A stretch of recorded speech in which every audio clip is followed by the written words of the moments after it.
This is the Morning Swim Show for Monday, March 26, 2012. I'm your host, Peter Busch, here at Federal Way, Washington, where the men's Division I NCAA Swimming and Diving Championships wrapped up. The Cal Bears won the meet for the second year in a row. Dave Durden was coach of the meet, Tom Shields swimmer of the meet. It was a fantastic race with close finishes all over the place, some records, and just amazing performances top to bottom. Here are the highlights from the 2012 meet. And joining me today, Sam Kendricks. You're calling the Division I Men's Swimming and Diving Championships where we are here in Federal Way, Washington. That was one exciting first night of swimming and diving. I'll tell you what, Peter, it was an outstanding night. I was blown away by some of the intensity that we saw in the field, both in the morning, setting the stage for the evening. They really came out firing, guns a-blazing. A couple of teams really stood out. The Cal Bears stood out. They stole the show tonight. I mean, I was one of several people who had this pegged as an Arizona versus Texas, so just goes to show how much I know. Big surprise, right?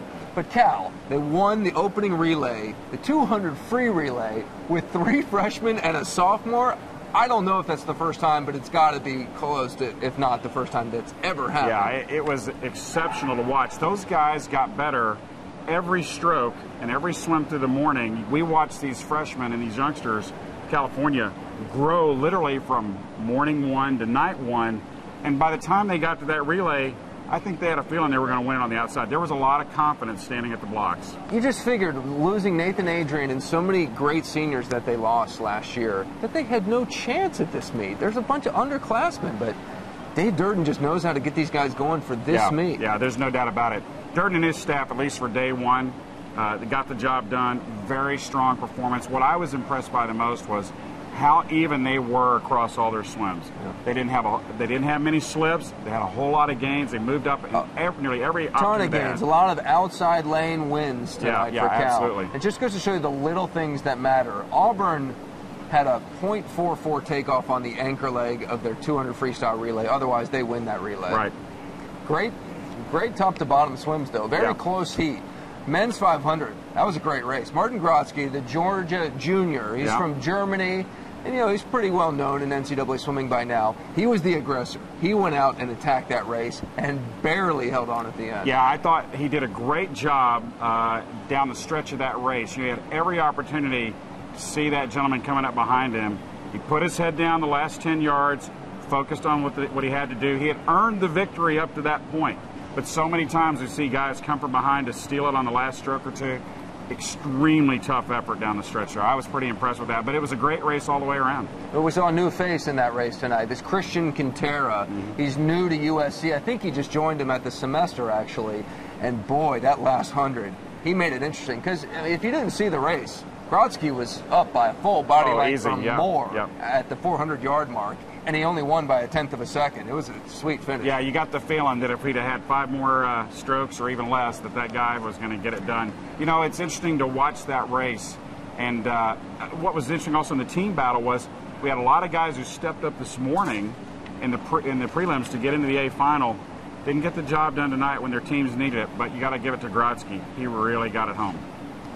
Texas is not having a great meet so far. Well, I think that, you know, those guys were struggling in spots this morning. Diving really picked them up tonight. That so did Jimmy Fegan. Yeah, Fegan's winning the 50 as he's been standing on the outside looking in, trying to be on the top spot of the podium in the 50. You know, I thought Fegan showed a lot of poise. Not a great first 25, but he found a way to power down the stretch. Vlad Morozov, the super sophomore from USC. It was a great race, 1901 to 1907, I believe. They were almost identical with their splits. Yeah. That Jason Schnur guy from Ohio State, who we had on the show recently, he's got to figure out how to do a flip turn, man. He was tied at the feet with Fegan and then just came off the wall. It was just half a body length behind. Well, I think there's something to be said for senior experience and being in the A final year after year after year, which Fegan has done. He's been right there knocking on the door. So I think that experience really paid off for him. We jumped over the 200 IM, but that was a great race tonight. David Nolan, the best high school swimmer of all time, who has great expectations for Stanford and is living up to them. But when the kid goes to Stanford, he's getting a great education, I'm sure. But he learned a valuable lesson tonight about how to swim at 200 IM and not take it out that fast. Yeah, you know, freshmen, you know, youth is served sometimes, and it cuts both ways. We talked about Cal's youth growing as the day and the evening went forward. You know, David will remember this. He'll remember an opportunity where he was stood up here and he had a chance to get it done. You got to give him credit for, you know, jamming it out there, but it's a hard lesson to be learned. He was ahead by a second and a half at the 100. I mean, I thought, holy cow, we talking NCAA record here? Yeah, we were watching it. My spotter, Bryce Fishback from the University of Arizona, was watching that closely. He had tracked out the splits. We thought Nolan had a shot at it, but it just wasn't going to be tonight. But it was this was another example of Cal stealing the show tonight. Marcin Tarczynski, I don't know if I butchered that. You got it, you nailed it. The sophomore who had a fabulous breaststroke leg, caught Nolan, and then a sensational freestyle leg, and then Marcin Cieslak gets second from Florida. Got to be the first time in history 2 guys named Marcin. Yeah, what are the odds of that? In an event at the NCAA championships. Yeah. I thought that the race really down the stretch was incredible. Tarczynski, very poised, didn't let Nolan get the better of him. He could have easily just tried to go with Nolan on that. He swam his race. It was an ideal opportunity for young swimmers to see that the race is won at the end. And in that case, Nolan gave him an opportunity gave himself an opportunity to win it, but he also gave these other guys a chance to run him down the stretch. To his credit, he bounced back in that 400 medley relay, which we'll get to in a minute, and led off for Stanford in 45.3, which is the kind of time that could win that 100 backstroke on Friday for sure. The diving, real quick, Drew Livingston, I mean, that guy's been amazing for Texas. He's that kind of diving points is going to help keep Texas in this meet. No doubt about it. Texas has a huge strength in their diving core. Coach Matt Scoggin does a fantastic job of getting his guys ready to go at the NCAAs every year. They do a great job in the qualifying rounds leading up in the zone meets, and they get these guys at NCAAs. You know, it gives Texas an opportunity to kind of recover from a day where they struggled at times, and these guys can go back, kind of take a breather and reload, knowing that these divers really kept them in the hunt here. Livingston, I had a chance to ride the elevator with his dad at the hotel today, and we were chatting on the way down, and you could just tell Mr. Livingston was very proud of his son. I'm sure tonight he's beaming. It says a lot about Texas that they can have, by most standards, a crummy day and still totally be in the hunt because they're Texas. Absolutely. You know, Coach Eddie Reese didn't get here by chance. He's got.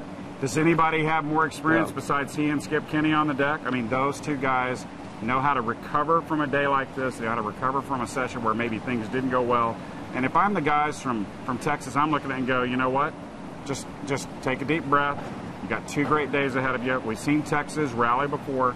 They've got a chance, but they've got to get it rolling first thing tomorrow. All right, if your heart rate ever dipped below 150 in the 400 medley relay to close out the night, then something's wrong with you. That was incredible. I mean, we saw some of the fastest splits in history.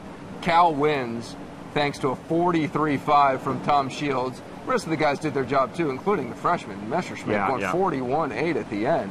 But 43.5 on a butterfly leg, that's nice to have in your pocket. I would definitely want to go back and look at the video replay of that event and watch Shields' kickouts on each of those turns, especially that last one heading towards the anchor leg exchange. It was jaw-dropping just to watch the visual on that as he ran down the field to take the lead. And I mean, he's shocked by those guys in front of him. Again, if you didn't see it, Arizona built up a huge lead after the breaststroke leg thanks to another amazing split. Kevin Cordes, this freshman, goes 50.6 in the 100 breaststroke Unbelievable. leg. Gives them a nice cushion. You just knew, though, with Shields coming, it was going to get close. And Giles Smith is a great butterflyer. He split like 45.5 for Arizona, which is a great split. But every single underwater, you just see Shields getting another chunk of real estate. Yeah, it's really heartening. It's got to be heartening for the guy standing on the block as the anchor leg, knowing that your flyer is going to go in well behind, and he's going to give you a shot at the lead. Incredible. Again, it was just a snapshot of the night, how Cal seized the moment, had an incredible first day, great intensity, great energy. They acted like they'd been there before, even though it's mostly a bunch of freshmen and sophomores. Yeah, I agree. They really stood up proud and tall tonight, and we'll see how the next 2 days roll out. I thought Stanford did a fantastic job of hanging in there in great position to challenge those guys. You know, we could hand this thing to Cal on paper. It looks like when you're here watching it. You think so, No, I'm saying they could do it, but I'm not. I mean, I looked at it and say, I think I think Stanford is going to be a real force here down the stretch. They've got some great diving points lined up. I think we're in for the closest meet we've had in years in terms of 4 teams going to be in it to the last day. I know Price doesn't agree with me, but I think Cal, Stanford, Texas, and Arizona will all still be in the hunt on day 3. Yeah. I would hope that that's the case. That would be exciting. But it's usually one team that's breaking away from the pack, or maybe 2 stay in it. But I will say this, is I believe that, as with any NCAA, it's built in the morning. California proved that this morning. Yeah. And each team is going to have an opportunity to do that tomorrow morning. And, the meet might be won tomorrow morning during the prelims. I mean, we might look back on it and say the breakaway was done right then, or these other teams that are trying to run down the Bears find a way to rally themselves, get themselves moving in the right direction at a level that they're happy with. I mean, they're going to be good. The question is, I think they're going to have to be great, because California today they were the best team in the meet. Tonight they were even better. If they do this all weekend long, Cal's going to win. It's going to be hard. What a fun way to start off the meet. Our special guest in this edition of Race Day is my dad, Frank Busch, the National Team Director for USA Swimming and former Arizona head coach. Dad, that was a heck of a night, too. Oh, it was fun. There were a lot of great races. The 800 free relay at the end was pretty amazing. You don't see 800 free relays usually come down within a couple of tenths of each other. And the team races are shaping up to be something pretty special, too. Usually it's pretty clear after night 2. It's not completely clear, but it usually have a pretty good idea of who's going to win the meet. This one, we're within 30 points going into day 3, and Texas has a great day 3. Between they and Cal, it's a total toss-up. Well, I agree. I would not predict who's going to win this meet. I think Cal has some great momentum right now. The Texas countered with some great swims tonight. I'm really not sure. I haven't studied the heat sheet, so I'm not sure exactly who's going to be stronger tomorrow, but it's going to be fun. I've been standing next to Eddie Reese on the pool deck a little bit during this meet, and you could tell he was disappointed with the way the guys swam on day 1. But after day 2, he said he couldn't be prouder of his team. You ever have a time at a meet when, things didn't get off to the best start, but then, your guys responded and really showed their pride? Oh, absolutely. I think, I think one of the biggest problems with athletes is if they have one of the issues that has been involved in our sport for a long time, when an athlete has a poor first swim, and then they think that that's the way the meet's going to go, and they don't realize that it's not. You didn't work for the last 7 months to have one bad swim and then have the rest of the meet go in the tank. So absolutely, and when you're in a team race like this, you can use each other for momentum and use each other for excitement to generate things swims that maybe you didn't think were in there, that they really are in there. So that's what makes college swimming so great. It's the team race, and people just lean on each other. We saw some great examples, I think, of that tonight. Someone like Tom Shields, who wins 2 events, 100 fly, 100 back, swims on the medley relay, and then is asked to lead off the 800 free relay, a relay that, a lot of swimmers, it's tough to get that excitement going on night 2 after a long day. His 4th swim of the night, and he still goes a 1:33 because he just knows his team needs the points. Absolutely, and that tells you a lot about Shields and what he means to the Cal team. And they just rallied in that relay. They're on paper, that's not. They're in lane 7. What's lane 7 doing battling for a win? So it tells you what's going on in the kids' minds with Cal. Dave Durden deserves a lot of credit for bringing a pretty young team to this meet and taking it by the horns, no pun intended, against Texas. But again, it's going to be a great race between them on day 3. He coached Arizona. Arizona is not going to win this meet. They'll be in the hunt for 3rd or 4th. But in a way, they owned the night. I mean, they had some phenomenal. They won the first relay. Austin Thompson, the guy that you coached, wins that 400 IM. Tell us about watching him now, not as the coach, but just getting to see him. Just really proud that I know Austin obviously very well, and he was a good high school swimmer, not a great one, but at the Arizona pool there are huge record boards up there and huge boards highlighting the accomplishments of the program over a period of time, and Austin always wanted to have his name up there as an NCAA champion. So now he's the school record holder, he's an NCAA champion. I know how much that means to him. Just to watch his parents in the stands was just, really brought a lot of joy to my heart. To watch the guys do an American relay leading off the medley, and then to see Kevin Cordes, the freshman, break an American record in prelims and still win the event. What an amazing night for Arizona. Kevin Cordes' grandfather politely corrected me when I did not say that he was a blue chip recruit out of high school. I guess what I meant was, by no means was he the guy that everybody felt like they had to get. I mean, he was not even necessarily the top breaststroke recruit. He was obviously a great recruit that teams were going after, but what is it that you saw in him that made you so hungry to get Kevin Cordes to Arizona? Well, I think there's a couple things. First of all, when I first saw Kevin swim, you don't really see 6'6" breaststrokers that often. There have been some, and there have been some great ones, but a lot of times when you watch an athlete, doesn't matter what their body type is, if their stroke fits their body, you know that something special can happen. So when I watched him swim, I just felt like the stroke fit his body. And then didn't help, obviously, that his parents went to the U of A, but Kevin he really loves it there. He is a Wildcat through and through. So in that regard, I think a lot of times there are other athletes here from other teams that have stepped up and accomplished things that maybe no one thought they would. But when you see a story like Kevin, it's special. Tom Shields is obviously phenomenal in part because of his great underwaters. Can he translate to long course, and be a contributor to the national team, you think? I would hope so. It hasn't been a strength of his yet, but that doesn't mean that it won't be a great summer for him. I'm sure after this meet's over and he gets back to work, he's going to hope that whatever he's done to bring himself to this height of short course, it'll carry over into long course. But we all know that they're two very different animals.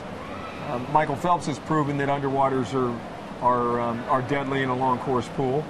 Maybe Tom can do the same thing. Yeah. And Ryan Lochte, it's worked for him too.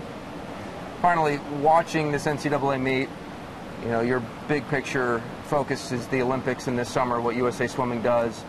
Does it give you some confidence? There's so many post-grad guys swimming so fast right now in America that there are probably not going to be too many of these guys who make the Olympic team, but maybe it's the next generation of guys for 2016. Does it give you some confidence that there's good stock for USA Swimming? Absolutely. I think when you come to a meet like this, it doesn't always lend itself to fantastic swimming if you have to swim a lot of times. Tom Shields tonight, good example, 4 times. So it's more of a team. You do whatever you need to do for your team. So that highlights the team effort and maybe takes a little bit off the individual. So for me, when I watch these athletes, it's not a clear gauge as to what's going to happen, but it is a gauge in the intensity and what they've done to bring themselves to this point. So I'm certainly proud of what I'm seeing here. College swimming is a great asset to swimming in general, but I can't really make any predictions off of this meet. Your guys' team won the national championship in this pool 4 years ago in Federal Way. When you're sleeping after night 2, and you either know that you're probably going to win or you're in the hunt, what are Dave Durden and Eddie Reese thinking tonight when they go to bed, or what are they telling their team?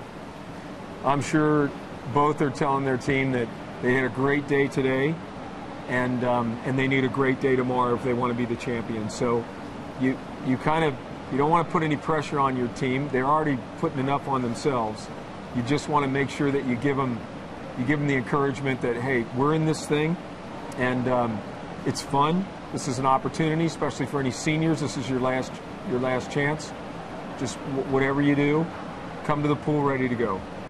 Joining me, the winning coach from the Cal Bears, Dave Durden. Thank you very much, and congratulations. I appreciate it. Coach, don't take this the wrong way, but going into this meet, not a lot of people had you winning this. Yeah, I don't take it. We didn't take it the wrong way at all. We knew what we had. Just quickly, we went through the year, and we took a tough loss against Arizona at our place, and we came back on the Monday. Can you hear me okay? Yeah, I can hear you just fine. Go for it. We came back on the Monday after that, just looked at our times on a page, and noticed that our 2012 edition would have beaten our 2011 edition matched up in a dual meet. So we just kind of talked to our guys about that. Hey, it's times on a page. This is what it is. 2 weeks later, 3 weeks, 4 weeks later, we swam against Stanford, and much the same result. We got our tail whipped, and we came back, looked at times on a page, talked to our guys, saying, hey, this 2012 edition would have only lost to the 2011 edition by 3 points. And I think just our guys slowly started to gain some confidence through that, and felt that we could do something special as a group. It was really over the last 3 weeks that our seniors just really took a hold of this team and got us going in the right direction. And that's a testament to the leadership of Robbie Sullivan, Matthias Geidison, Martin Livamagi, and Nolan Kuhn. You know, the million-dollar question for every coach who might be watching this is, how do you get your swimmers to peak at the exact right time, the biggest meet of the year? And I know there's no simple formula that you can just hand out, or else you'd make $1 million every time you said it. But it was really magical the way the guys just swam well beyond their seed times. Sure. We're fortunate to have a great staff with Greg Meehan, with North Thornton, and with Nick Folker, who's our strength and conditioning coach. Todd Molzette, our diving coach, has just been awesome with our team in developing that young program. And so it's just we have a lot of pieces that are just in the right place at the right time. We even draw from Terry and the women's team. It's special to see what they did last week, and we just tried to carry that momentum into this weekend here. You won Coach of the Year. Congratulations, doubly. Well deserved, because this was a young team. As you mentioned, you lost a lot of seniors, including Nathan Adrian. You did this in many ways on the backs of freshmen, and for that, I think you deserve a lot of credit for the coaching. Well, with freshman athletes, as they walk into your program, we've only worked with them for 6 months. They're coming off of a great club foundation. They're coming off of great club coaching, and we're very fortunate to get to work with that in a short amount of time. And their results and the fruits of their labors is not from our work with them, is not from our development of them, but it's really from the foundation that they have in the club system and their club coaches. Those coaches should be extremely proud of how those freshmen, those 6 freshmen swam this weekend. They should be absolutely proud. They did a fantastic job with them. We know Tom Shields is a super talent, but I was very impressed with the heart he showed on the 800 freestyle relay. Not a relay that a lot of guys want to swim at the end of a long day. That was his 4th race of the night, and then again on the final night in that 400 free relay. He's grown up a lot under this program. Yeah, he's getting a lot better. He's much better than he was last year. He's learning how to manage this meet a little bit better. Even as we went into the 200 fly, his race plan was very sound. Just a couple of things through his turns, and he had his teammate and Will Hamilton a couple lanes over. Just made it very easy for him to race. I think it was nice when we got to that point where we didn't have to really put pressure on our guys to perform in that event, and he just had a really nice swim. Unfortunately, Will was just a little bit better. Or fortunately for us, Will was just a little bit better. This is the last thing the other coaches on the deck wanted to admit, but they say you've got the best recruiting class coming in, and the D-word dynasty has been whispered around here. If you look at our senior class, this is the first group that I recruited when I got to Cal. I was on campus after school started. These guys have been contacted by many schools, and we're very fortunate to get guys like Nolan Kuhn in the spring. We were very fortunate to have Matthias Geidison that was just persistent about having his desire coming to Cal, and we were able to make that happen. Martin Livamagi, just in a matter of 3 short months, saying, hey, I want to come to Cal. It's just been really, really special to have that group with really an unproven coach say, I want to come and be a part of this. and they deserve so much credit for that. Well, 2 championships in a row. You never know what to predict for the next year, but it is certainly a good time to be a Cal Bear, is it not? It is a great time to be a Cal Bear. Yeah. Sorry. No problem. Well, Coach, congratulations on a fantastic meet, an amazing coaching job, and a great team victory overall. It really was the essence of a team victory. No problem. Thank you. Well, that is it for today's show. Thank you very much for everyone who visited swimmingworld.com over the past couple of weeks. It was a lot of fun covering the college championships, both Division I and Division II, and Division III for that matter. Had a ton of fun here in Federal Way, and I am Peter Busch, reminding you as always to keep your head down at the finish.